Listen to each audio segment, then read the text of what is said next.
Abra sua Bíblia, por favor, em Atos capítulo 9. Coisa boa, obrigado, Vitor, por nos abençoar neste domingo. Fez lembrar meu tempo lá na roça. Coisa extraordinária.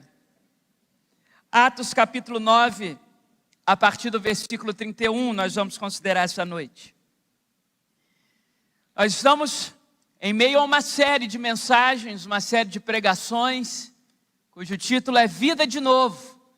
E nós iniciamos estudando as 3 ressurreições que a Bíblia pontua no Novo Testamento, operadas pelo Senhor Jesus.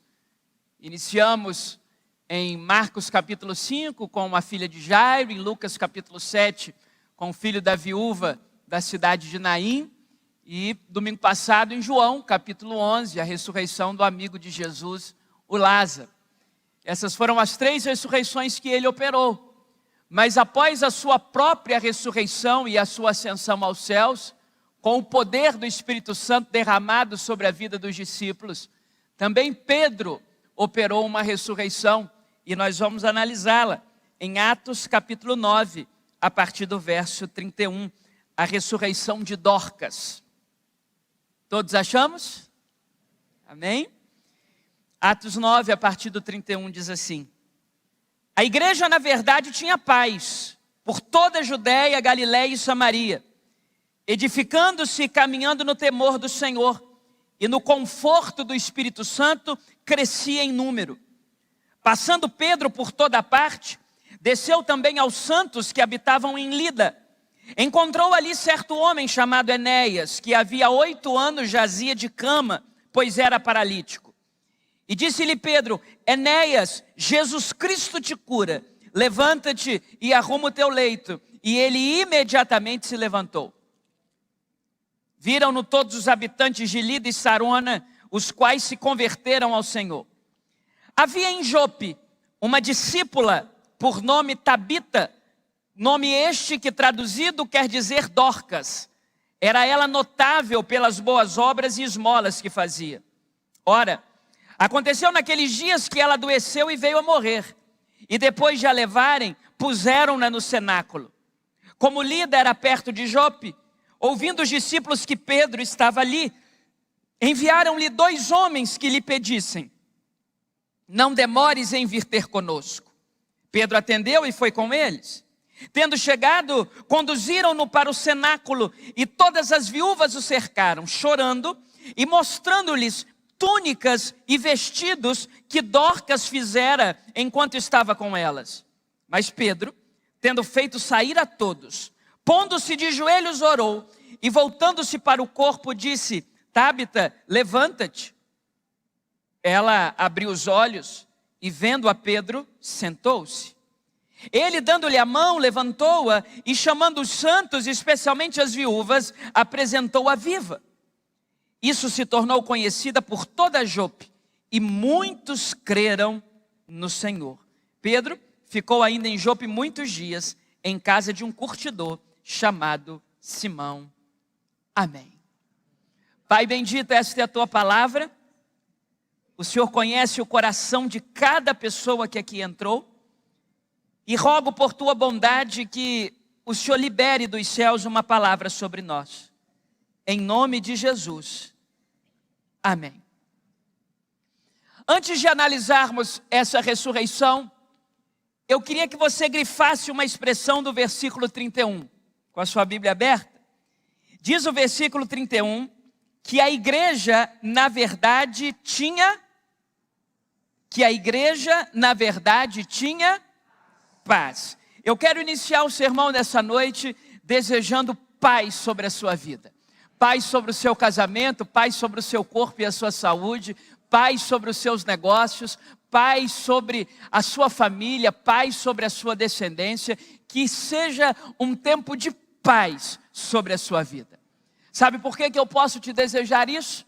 Eu posso te desejar paz, porque hoje nós estamos reunidos em torno do príncipe da paz, que é o Senhor Jesus Cristo. Então que, assim como na igreja do primeiro século, nessa noite, nós possamos encontrar a paz que excede todo o entendimento. A paz que apenas o Senhor Jesus pode nos dar. A paz que independe das circunstâncias que nós passamos, sejam as mais adversas ou as capazes de nutrir felicidade em nós. Que a paz de Deus seja sobre você. Que assim como a igreja em Jerusalém experimentou paz, que assim como a igreja do primeiro século na Judéia, na Galileia e na Samaria experimentou paz, que nessa noite eu e você possamos experimentar paz. Eu desejo a você uma porção redobrada e bem medida de paz. Quem é que não precisa de paz num mundo como esse? Bem, engana-se quem pensa que apenas o Senhor Jesus realizou ressurreições. No Antigo Testamento, Deus usou Elias para uma ressurreição. Deus usou Eliseu para promover ressurreições.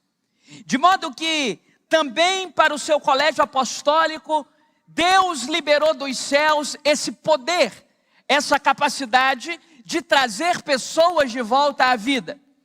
E uma dessas pessoas morava numa cidade chamada Jope e se chamava Dorcas. Para falarmos sobre vida de novo essa noite, eu quero estudar a vida dessa mulher e fazer para você algumas perguntas. A primeira pergunta que eu quero te fazer à luz desse texto, a sua Bíblia está aberta, eu convido você a voltar os seus olhos ao verso 36. Pelo que as pessoas te conhecem? Pelo que as pessoas te conhecem? Diz o texto sagrado, versículo 36, que havia em Jope uma discípula. Uma discípula. Você pode ler todo o Novo Testamento e você não vai encontrar novamente discípula no feminino. Essa mulher é diferenciada. Ela, numa sociedade absolutamente patriarcal, ela é conhecida como uma discípula de Jesus. E diz mais o verso 36, parte final, era ela notável pelas boas obras e pelas esmolas que fazia. Dorcas é para nós um exemplo de vida que vale a pena, de vida de verdade. Se durante a semana você quiser traduzir para alguém o que você aprendeu ou o que está aprendendo no sermão deste domingo, é como funciona uma vida que vale a pena. Como funciona uma vida que não escorre entre os nossos dedos a luz da nossa existência. Como que funciona uma vida em que o Senhor Jesus, através de nós, faz coisas extraordinárias. Essa mulher é conhecida como uma discípula de Jesus e ela era notável pelas suas boas obras e pelas esmolas que praticava. Eu não sei como você é conhecido na sua vizinhança. Eu não sei qual é a sua postura no seu condomínio. Eu não sei qual é o testemunho de vida, qual é o grau da alegria, qual é o compromisso com o discipulado de Cristo que você tem apresentado aos seus vizinhos. Mas a primeira pergunta que esse texto esmaga o meu coração é: pelo que nós somos conhecidos? Não aqui na nossa igreja, é evidente, mas em outros lugares por aí, tem gente que é conhecido na sua vizinhança como gente encrenqueira. Como gente que arruma problema com tudo.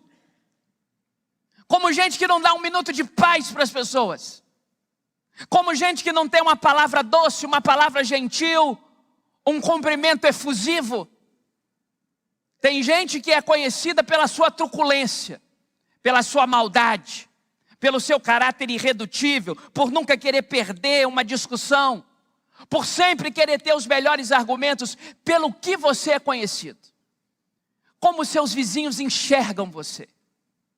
Essa talvez seja uma das perguntas mais espirituais que eu já trouxe a vocês em todos esses anos.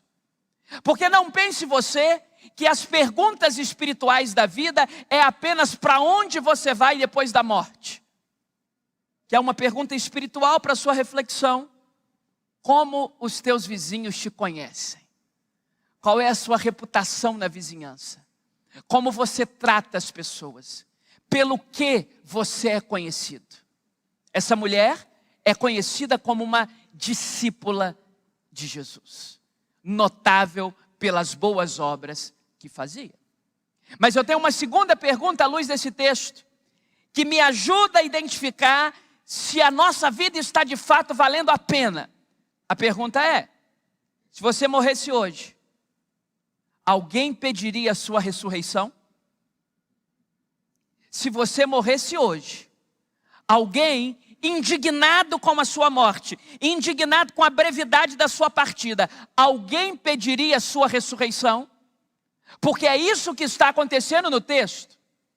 A Dorcas morre, e ela era uma pessoa tão querida pelos vizinhos, tão querida pela cidade de Jope, que eles ouvem dizer que Pedro está a 16 quilômetros de Jope, numa outra pequena cidade chamada Lida. E que nessa pequena cidade chamada Lida, ele cura um paralítico chamado Enéas. E essa notícia corre por toda a vizinhança. E as pessoas chegam a uma conclusão: se Pedro, o apóstolo de Jesus, se Pedro, o discípulo de Jesus, tem condições de levantar um paralítico, será que ele não tem condições de ressuscitar uma pessoa? E as pessoas buscam chamar 2 homens para andarem esses 16 quilômetros que ligam Jope a Lida, para encontrar o Pedro e dizer: houve uma morte na nossa cidade, e essa morte é injusta, essa morte é precoce, nós não aceitamos essa morte. A Dorcas fazia diferença na nossa vida. A Dorcas é uma pessoa que faz falta. Se você morresse hoje, alguém pediria a sua ressurreição? Se você morresse hoje, há pelo menos uma pessoa no seu raio de convivência. Não vale a sua mulher e os seus filhos, o seu marido e os seus filhos, se é que o seu cônjuge pediria a sua ressurreição. Porque os casamentos que eu tenho oficiado, o voto é até que a morte nos separe. Então morreu? Mas isso não se aplica para os casamentos da primeira igreja, absolutamente saudáveis para a glória de Deus. A gente quer que o nosso cônjuge viva e viva para sempre. Se você morresse hoje, alguém pediria a sua ressurreição? Eu queria que você anotasse um texto da Bíblia. Não precisa abrir, mas eu queria que você anotasse o texto de 2 Crônicas 21:20. 2 Crônicas 21:20 nos fala de um rei chamado Jeorão. E sabe qual é o legado desse rei, que está descrito no 2º livro das Crônicas, capítulo 21, versículo 20.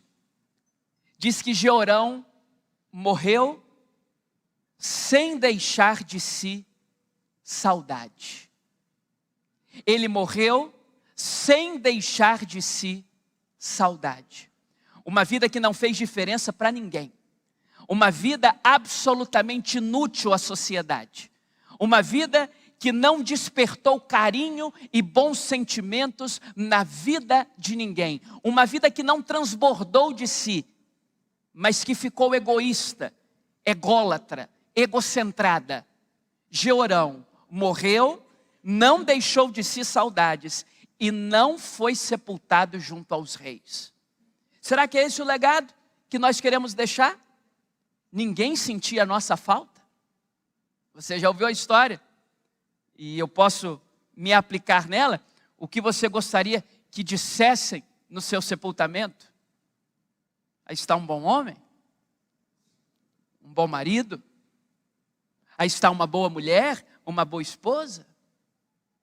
Mas talvez a melhor coisa que alguém pudesse dizer no meu sepultamento fosse: veja, ele está se mexendo, ele está se mexendo, ele está se mexendo.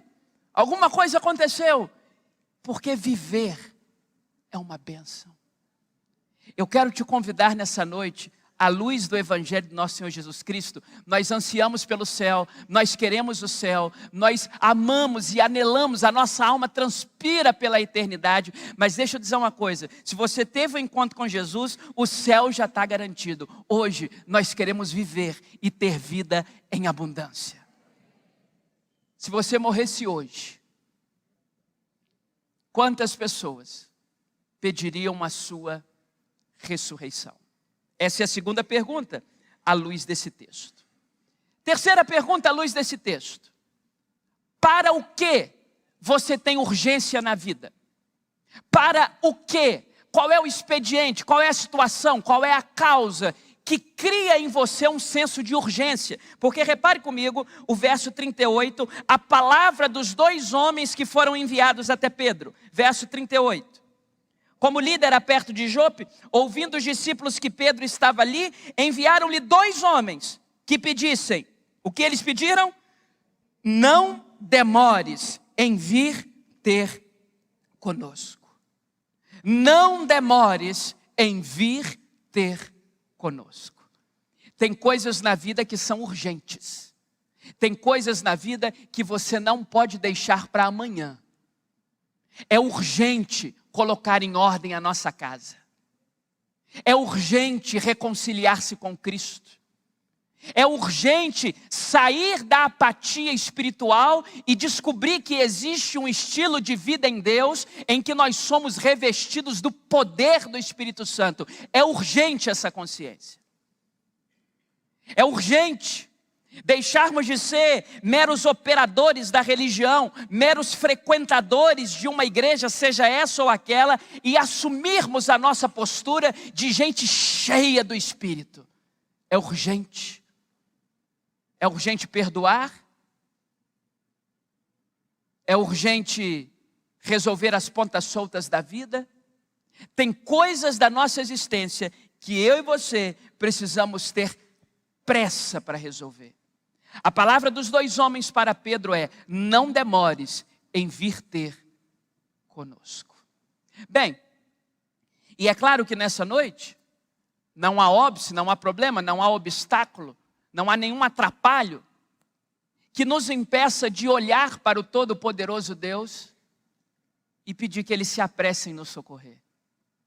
Talvez seja essa uma das expressões mais legítimas dos salmistas: apressa-te, Senhor, em me socorrer. Minha saúde, meus filhos, minhas contas, minha família, minha casa, apressa-te. Tem coisas na vida que nós precisamos agir com urgência. Mas eu tenho uma quarta pergunta para te fazer à luz desse texto. E esse texto é para nós um espelho, esse texto é para nós um retrato, se a nossa vida tem valido a pena. A quarta pergunta é: o que você tem nas mãos para abençoar as pessoas à sua volta? O que você tem nas mãos para abençoar as pessoas à sua volta? Olha comigo, por gentileza, o verso 39. Pedro atendeu e foi com eles. Com eles quem? Com os dois homens. Tendo chegado, conduziram-no para o cenáculo. E todas as viúvas da cidade cercaram o Pedro, chorando e mostrando-lhe túnicas e vestidos que Dorcas fizera enquanto estava com elas. Quem é Dorcas? Dorcas é uma costureira. Moisés tinha na sua mão um cajado. Davi tinha na sua mão algumas pedrinhas e uma funda. Arão tinha nas suas mãos uma vara. Abraão tinha nas suas mãos um cutelo. Dorcas tinha nas suas mãos agulha, linha, tesouro e tecido. Tesoura e tecido. E com agulha, linha, tesoura, tecido, ela abençoou muitas vidas. Sabe o que eu aprendo com essa ressurreição? Que Deus nos chama para abençoar este mundo com aquilo que nós temos nas mãos. Eu vou reproduzir aqui uma oração, você não precisa se identificar, não precisa se identificar. Mas pelo menos uma meia dúzia nesse auditório já fez a oração que eu vou dizer aqui. Quem aqui já orou, não se identifique, por favor. Dizendo: Senhor, eu queria ser rico, porque se eu for rico eu vou abençoar muita gente. Quem já fez essa oração?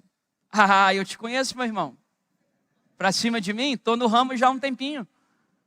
Quem já fez essa oração? Eu quero ser rico, mas Senhor, Eu não quero ser rico para ser vaidoso, não. Eu não quero ser rico para ser orgulhoso, não. Eu quero ser rico porque quando eu for rico, eu vou ajudar muita gente. Me dá dinheiro, Jesus. Me faz prosperar. Porque quando eu tiver muito, eu vou ajudar muita gente. Todo brasileiro já fez essa oração. Até os ateus já fizeram essa oração.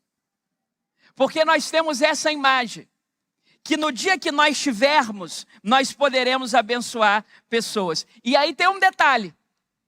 Algumas pessoas ficam de fato ricas. Sim, claro. Nunca duvide do poder do trabalho. Nunca duvide do poder da ação. Nunca duvide de uma pessoa obstinada a vencer. E em boa parte dos casos, a única ajuda que dá é para si mesmo. Aí prospera, aí constrói, em boa parte dos casos. Claro que não é em todos, e nem estou dizendo que seja a maioria. Esquece. Aliás, pega até alergia, que está longe das pessoas que precisam.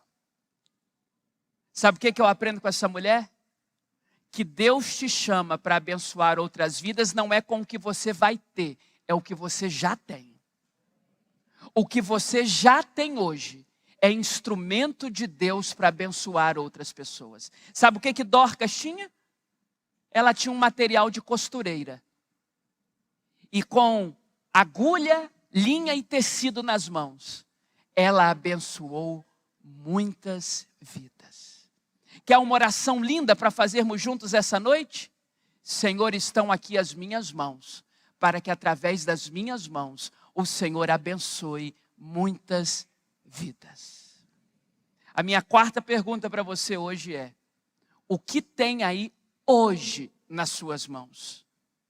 O que hoje você tem aí palpável? Não é o que você vai ter, não é o que você vai conquistar, não é o dia que você fechar o melhor negócio da sua vida. Não, hoje, o que você tem nas mãos que pode ser um instrumento de Deus para aliviar a dor das pessoas. Deixa eu lhes dizer uma coisa à luz do Evangelho. Essa mulher tem uma vida que vale a pena. Não apenas pela grande reputação que ela tem na sua cidade, mas porque é uma mulher generosa a partir do pouco que tem. A minha oração é que você use as suas mãos e aquilo que você carrega nelas como instrumento para abençoar muitas vidas. E nunca duvide da extraordinária capacidade que Deus tem de multiplicar tudo aquilo que a gente usa para abençoar aqueles que sofrem. Louvado seja Deus. Bem, versículo 40. Vamos avançar. Então Pedro, tendo feito sair a todos, se pôs de joelhos. Claro, ele precisa se ajoelhar. Não é natural um discípulo ressuscitar ninguém. Não é natural. Pedro está diante de uma coisa nova. Aqui não é mais um paralítico na Porta Formosa. Aqui não é mais o Enéas em Lida. Aqui é uma pessoa morta. Os seus sinais vitais já apareceram. Então ele se põe de joelhos, diz o verso 40. Ele ora. E agora ele se dirige ao corpo da Dorcas. E diz: Dorcas, levanta-te. Ele abriu os olhos. E vendo a Pedro, ela abriu os olhos e vendo a Pedro, sentou-se. E dando-lhe a mão, levantou-a. E chamando os santos, especialmente as viúvas, apresentou-a viva. O que nos enseja uma última pergunta nesse texto, cuja resposta está no versículo 42. E a pergunta é: quantas pessoas, através de você e do seu testemunho, começaram a crer em Jesus? Porque nós estamos aqui. Será que a nossa vida é um eterno passeio de culto em culto? Será que a razão última da nossa existência é sermos frequentadores do ambiente da fé? Ou será que Deus nos comissionou em Cristo Jesus como portadores das boas novas. Para quantas pessoas você já falou de Jesus hoje? Repare comigo o verso 42.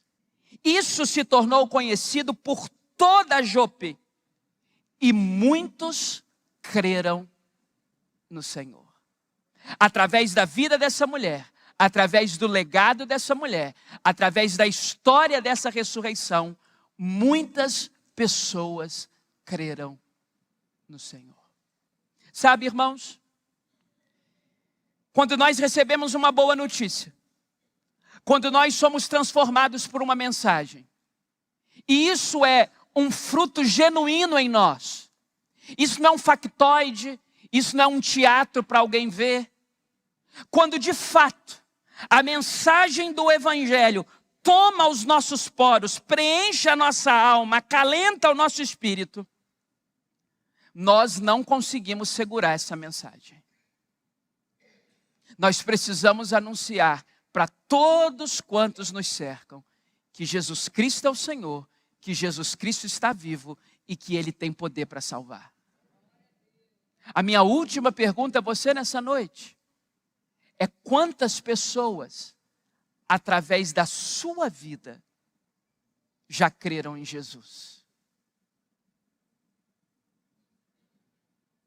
Há na hidrografia de Israel algo interessantíssimo. O Rio Jordão nasce no topo do Monte Hermon.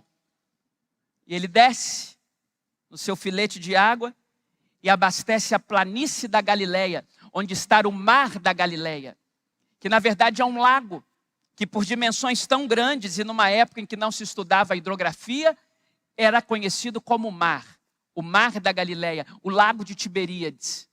Ele é alimentado pelo Rio Jordão, que nasce no topo do Monte Hermon, e quando ele recebe essas águas, ele reparte essas águas para o deserto da Judeia. As águas descem o seu fluxo e chegam no deserto da Judeia. E quando no deserto da Judeia essas águas chegam distribuídas pelo mar da Galileia, elas abastecem um outro lago de grandes dimensões, também conhecido como mar. O mar morto. Ele recebe aquelas águas e ele retém, acaba nele, não vai para lugar nenhum.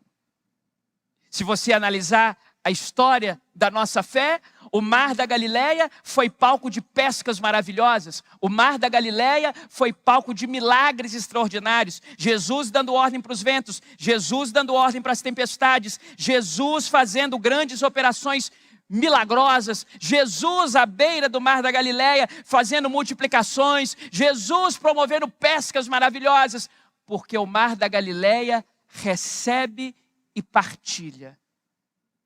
Agora o outro no deserto da Judeia recebe e retém. O seu nome é Mar Morto, porque não existe vida nele. A densidade de sal é tão grande naquele mar que as pessoas flutuam nele. E não há vida, a não ser microbactérias, que agora os cientistas descobriram. É morto porque recebe e retém. E essa é a lógica da vida. Quem recebe e reparte é palco para milagre de Deus. Quem recebe e retém, morre. Nós não podemos nos calar com o tamanho e a glória da mensagem que nós recebemos.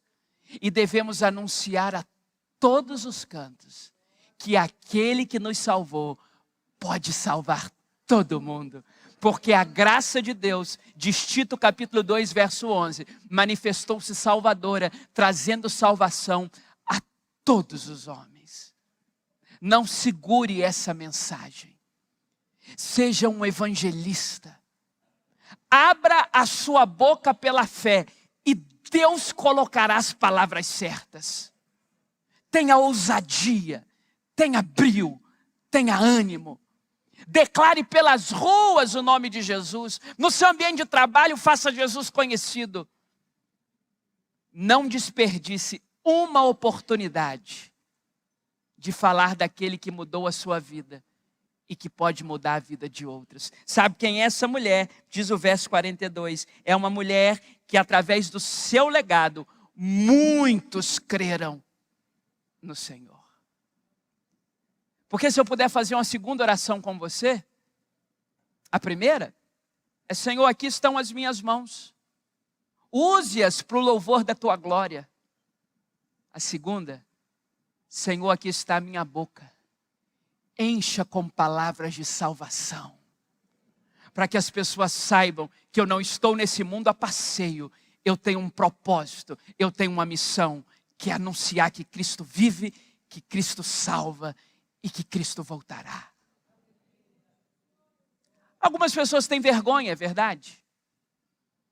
O ambiente universitário, por exemplo, em alguns aspectos, anda muito hostil à nossa fé. Em alguns aspectos. Às vezes, no ambiente de trabalho, a depender da política interna da empresa, você é até proibido de fazer uma profissão de fé mais clara, mais audível. Mas ao longo da história, muitos reis já assumiram seus tronos e dos mesmos tronos depostos foram. Muitas linhagens hierárquicas, monárquicas, já não possuem mais valor algum. Mas ninguém conseguiu parar a mensagem do Evangelho. Ninguém interrompe o fluxo da proclamação. Abra sua boca e Deus vai encher. Isto se tornou conhecida por toda Jope, verso 42. E muitos creram no Senhor. Pois bem, o que nós aprendemos aqui? Até esse momento da mensagem, eu enchi você de várias perguntas, que espero te ajudem a fazer uma reflexão saudável sobre a sua vida, sobre a sua história, sobre a sua trajetória. Mas eu quero concluir, olhando para esse texto e dizendo para você, o que é uma vida que vale a pena? Quando vale a pena uma nova chance de viver?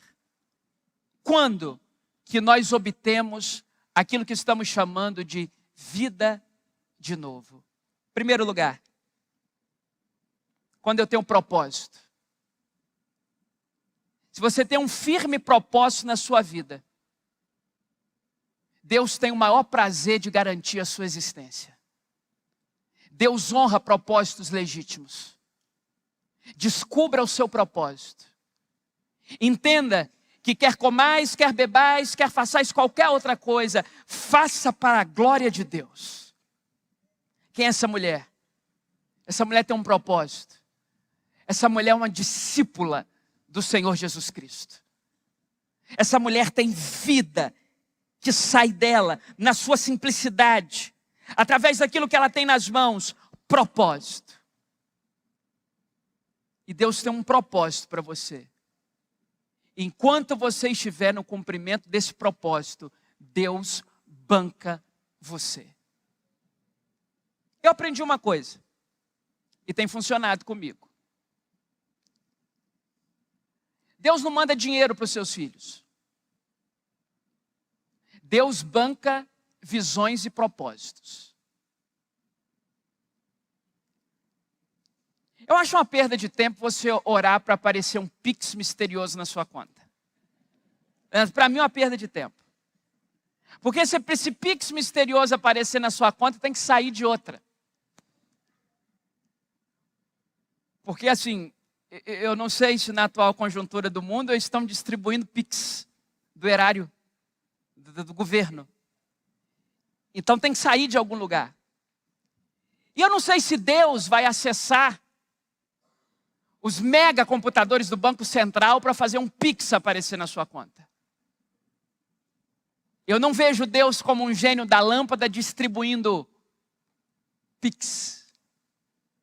Apesar que dependendo da igreja que você for, vão te falar isso. Mas Deus banca projeto e propósito. Apresenta para Deus a sua visão e os recursos vão aparecer. Apresenta para Deus o propósito, o projeto legítimo do seu coração e Ele banca. Deus não manda dinheiro, Deus banca visão. Quem são os grandes visionários da vida? São aqueles que conseguem enxergar as coisas que não estão prontas. Um dos meus hobbies, de vez em quando eu gosto de ler biografias. E as últimas biografias que eu li, elas possuem coisas em comum, apesar de serem de pessoas absolutamente desconhecidas uma da outra.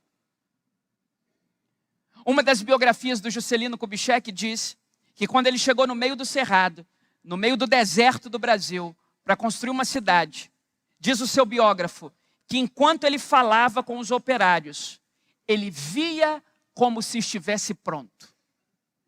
E eu guardei essa expressão, ver como se estivesse pronto. Depois eu fui ler uma outra biografia de um americano, o Walt Disney. Quando ele chega na Flórida, no meio do pântano, e ele começa a construir um grande parque a céu aberto, no meio do pântano, no meio do nada. Um dos seus biógrafos diz que enquanto ele dava a ordem aos operários, ele via a construção da sua obra como se estivesse pronta. Isso tomou meu coração. Nós acreditamos na graça comum, na multiforme graça de Deus. Até pessoas que não têm um compromisso com o Evangelho podem nos ensinar alguma coisa.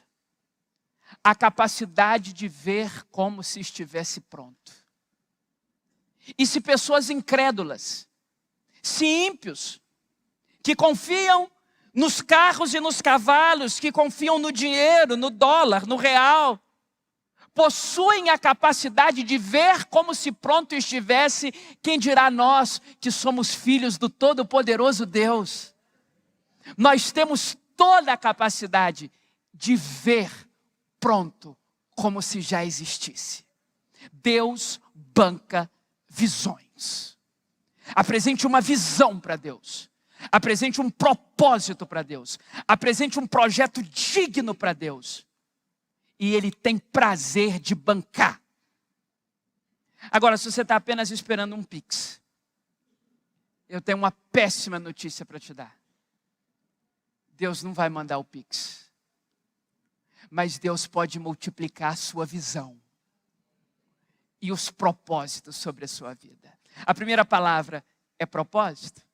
A segunda palavra que eu aprendo com essa mulher, com essa ressurreição, e que faz parte de uma vida que vale a pena, que todos os dias, quando Deus nos dá a possibilidade de viver, Senhor, faz-me digno da vida que o Senhor tem me dado, é que além de propósito, essa mulher tem generosidade.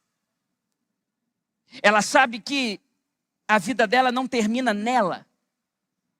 Ela sabe que existem lastros de amor que podem ser deixados na vida de outras pessoas. Ela coloca o pouco que ela tem à disposição do outro. Deixa eu te fazer uma solene convocação nessa noite. Seja generoso com a sua família. Procura saber como está a geladeira da sua mãe.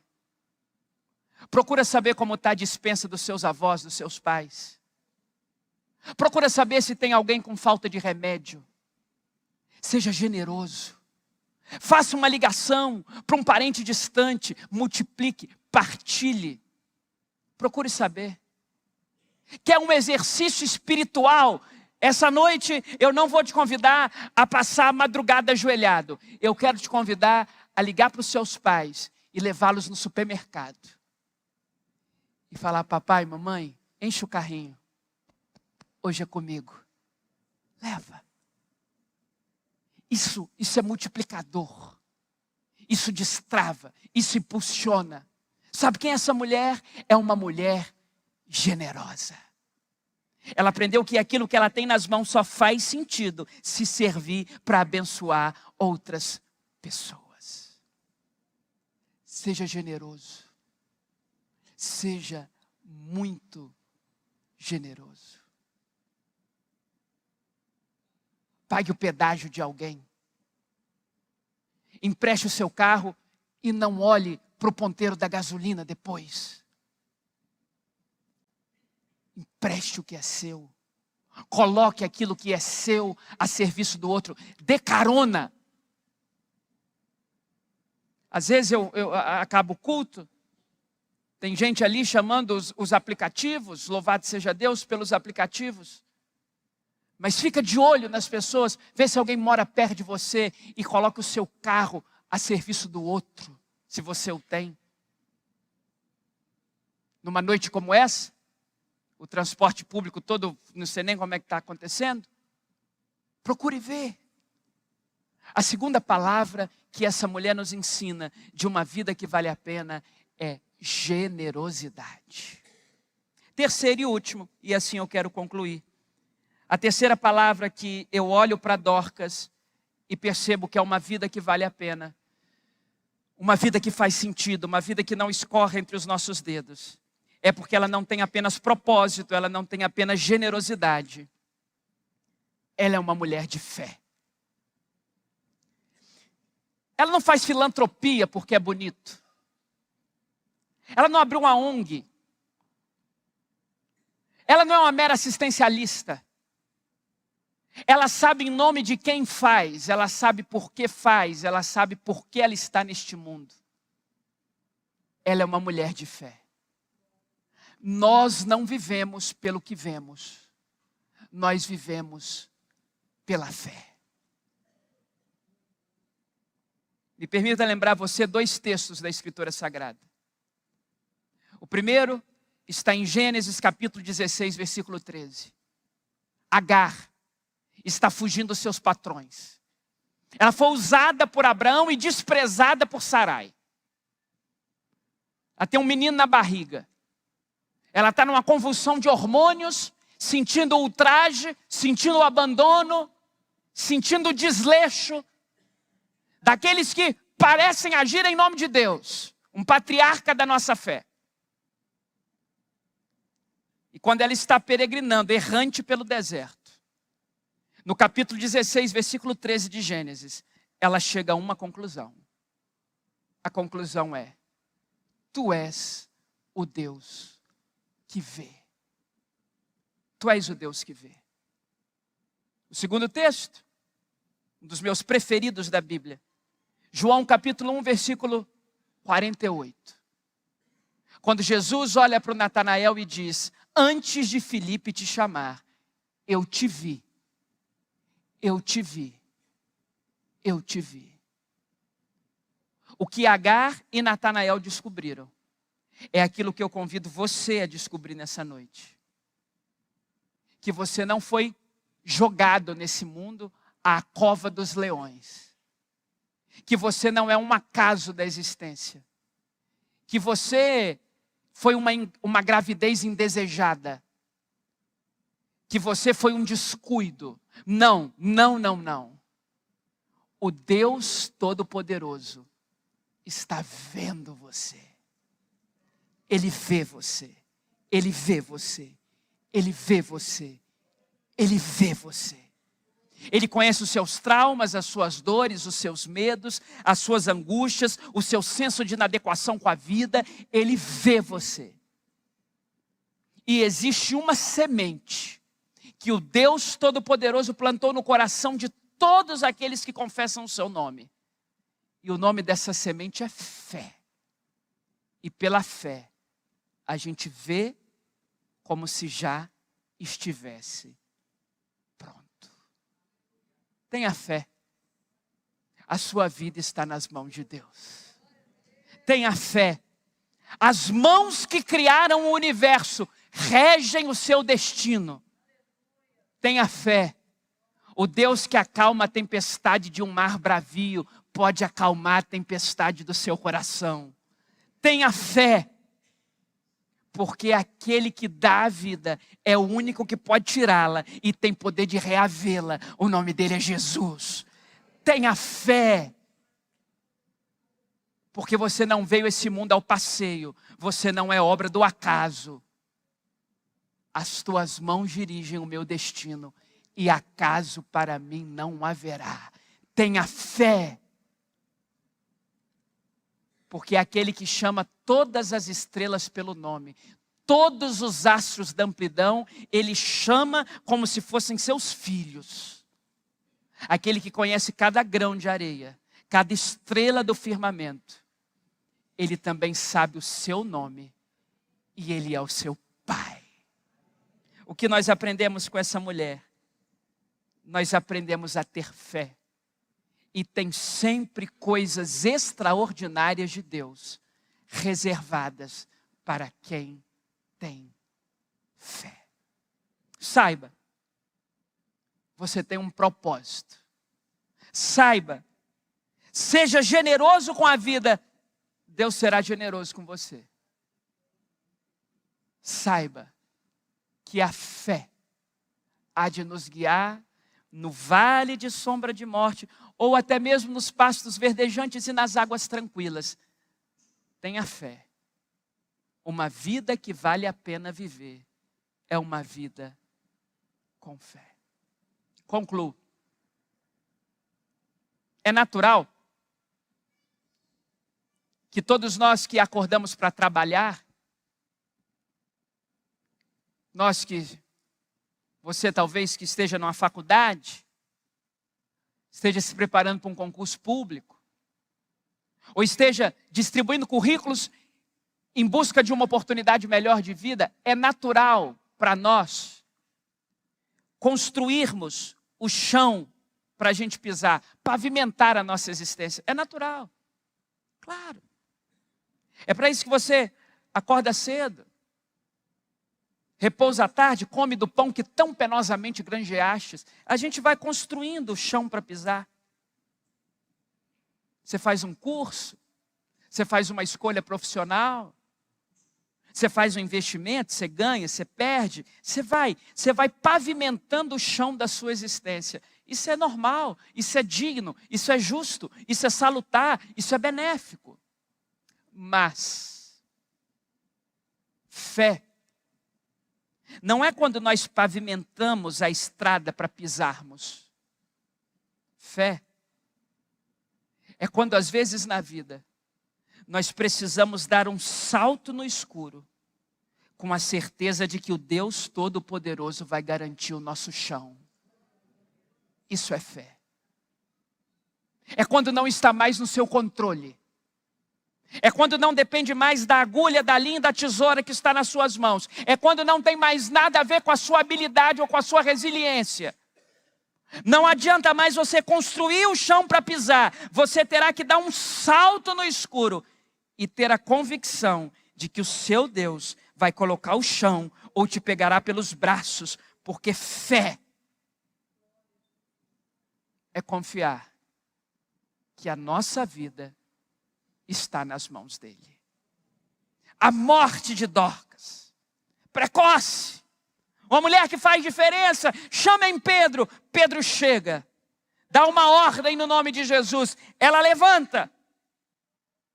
E a boa notícia é que o Deus de Pedro está aqui nessa noite.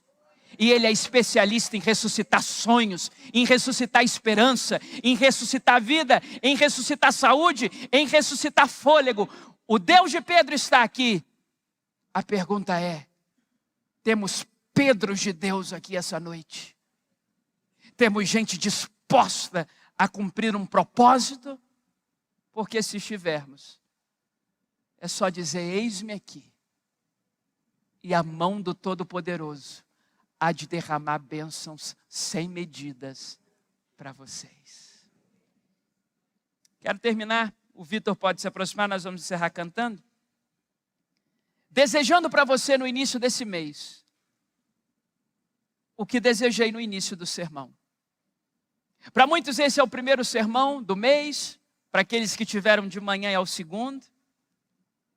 Mas eu quero desejar para você um mês de paz. E talvez você me dirá, pastor, você não sabe as notícias que eu recebi. É muito bonito esse discurso, mas você não conhece a minha vida. E de fato eu não conheço. Mas eu conheço aquele que conhece. E aquele que conhece te disse, deixo-vos a paz.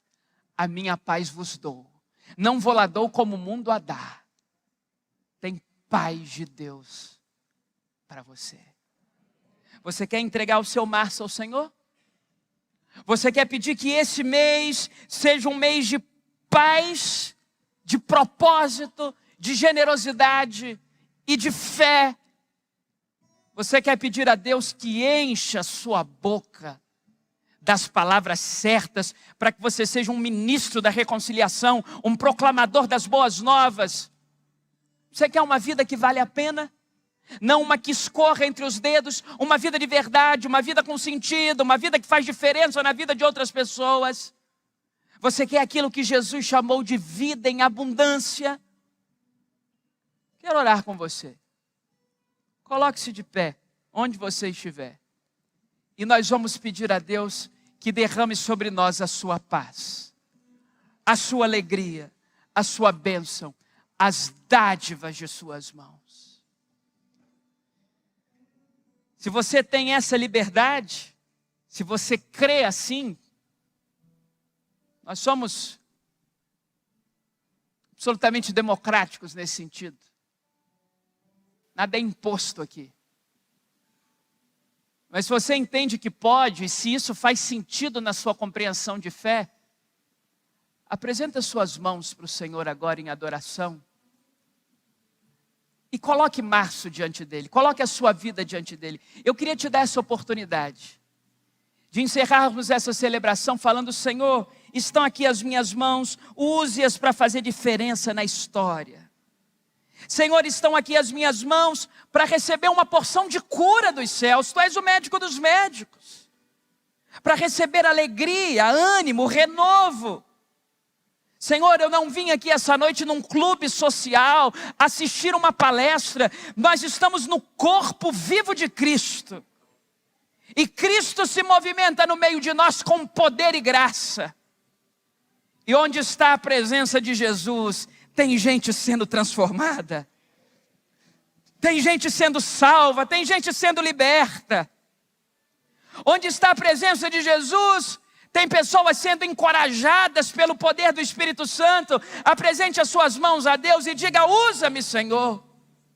Usa-me para o louvor da tua glória. Tu és tudo em nós. Senhor, cada mão estendida em redição, inclusive as minhas, é um reconhecimento de que tu podes todas as coisas.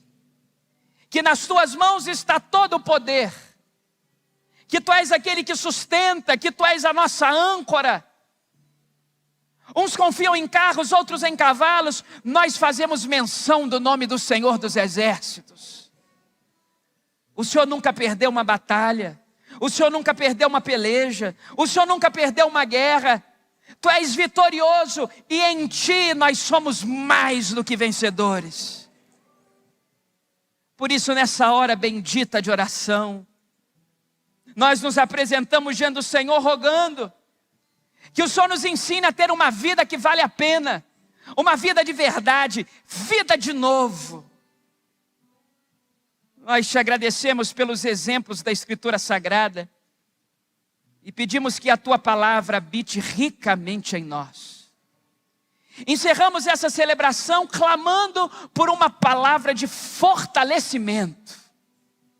Fortalece os nossos braços, amplia a nossa visão, alarga as nossas tendas, dá-nos propósito de vida. E toca no nosso corpo, na nossa saúde, toca na nossa alma, nas nossas emoções, toca no nosso espírito e encha-nos do teu Espírito. Ó Espírito Santo, neste domingo, o Senhor ainda pode fazer algo sobrenatural no meio de nós. Encha-nos para a tua glória. Que o teu amor de Pai, que a graça de Jesus e que o poder do Espírito Santo seja sobre nós, os teus filhos, hoje e sempre. Amém.